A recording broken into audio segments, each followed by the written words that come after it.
श्री कृष्ण और काल्यवन की कहानी, अपमान के प्रतिशोध की गाथा। नमस्कार दोस्तों, कहते हैं किसी का यदि आप सम्मान न कर सके तो अपमान करने से भी बचना चाहिए, क्योंकि अपमान किसी के अंदर प्रतिशोध की ज्वाला भड़का सकता है और ये ज्वालाएं अक्सर विनाश का कारण बन जाती है। एक ब्रह्मचर्य व्रत का पालन करने वाले ऋषि को अपने अपमान के प्रतिशोध के लिए एक बलशाली पुत्र की आवश्यकता पड़ गई। परिणाम स्वरूप काल्यवन का जन्म एक अत्यंत कठोर तपस्या और वरदान के फलस्वरूप हुआ था। कथा के अनुसार गर्ग गोत्र के ऋषि शेषरायन, जिन्हें गर्ग्य ऋषि भी कहते थे, वे यादव वंश के राजा की सभा में उपस्थित हुए। तब यदुवंशियों ने उन्हें नपुंसक कहकर उनके ब्रह्मचर्य जीवन का उपहास उड़ाया। क्रोधित होकर उन्होंने घोर तपस्या की और भगवान शिव से एक बलशाली पुत्र का वरदान मांगा। भगवान शिव ने उन्हें एक बलशाली पुत्र प्राप्ति का वरदान दिया। इस वरदान की पूर्ति के लिए गर्ग्य ऋषि गृहस्थ जीवन जीने के लिए बाध्य हुए। एक दिन वे कहीं जा रहे थे तो उन्होंने एक अत्यंत सुंदर युवती को झरने में नहाते देखा और वे उस पर मोहित हो गए। वह युवती स्वर्ग की अप्सरा रंभा थी।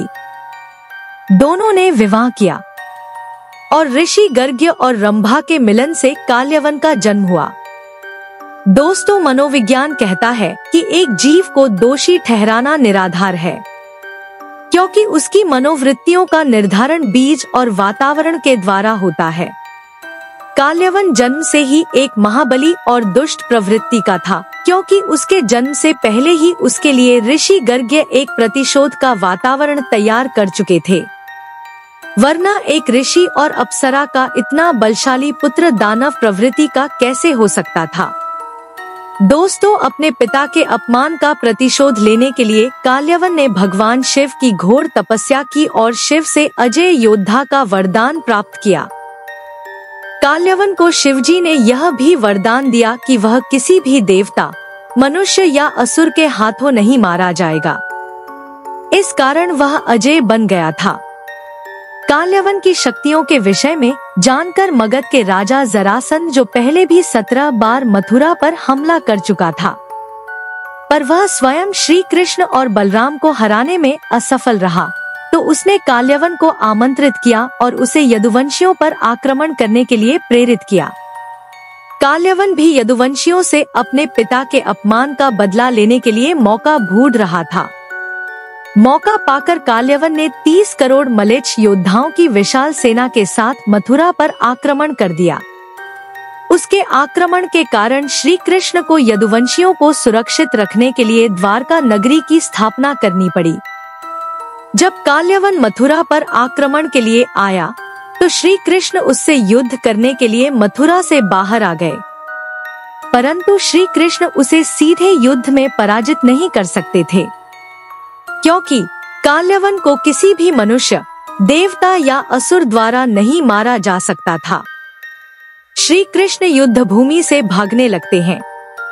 काल्यवन यह देखकर उनका पीछा करता है। यही कारण था कि काल्यवन ने श्री कृष्ण को रण छोड़ने वाला कहकर अपमानित किया, लेकिन यह श्री कृष्ण की युद्ध नीति का हिस्सा था। श्री कृष्ण काल्यवन को एक गुफा की ओर ले जाते हैं, जहां एक महान राजा मुचुकुंद वर्षों से योग निद्रा में सो रहे थे। राजा मुचुकुंद इक्ष्वाकु वंश के एक राजा थे, जिन्होंने स्वर्गलोक में देवताओं के लिए कई वर्षों तक युद्ध लड़ा था। जब वे थक गए तो इंद्र ने मुचुकुंद से कहा कि वे धौलागढ़ की पर्वत श्रृंखलाओं में एक गुफा है, वहां विश्राम करें, और उन्हें वरदान दिया कि वे एक लंबी नींद में सो सकते हैं और जो भी उन्हें इस नींद से जगाएगा वह उनके क्रोध से भस्म हो जाएगा। श्री कृष्ण मुचुकुंद की गुफा में प्रवेश करते हैं और काल्यवन भी उनके पीछे पीछे चला आता है। काल्यवन गुफा के भीतर अंधेरे में सोए हुए राजा मुचुकुंद को श्री कृष्ण समझकर लात मार देता है। मुचुकुंद जागते ही काल्यवन की ओर क्रोध से देखते हैं और उनके तेज से काल्यवन वहीं जलकर भस्म हो जाता है। इस प्रकार श्री कृष्ण छल से काल्यवन का अंत कर देते हैं।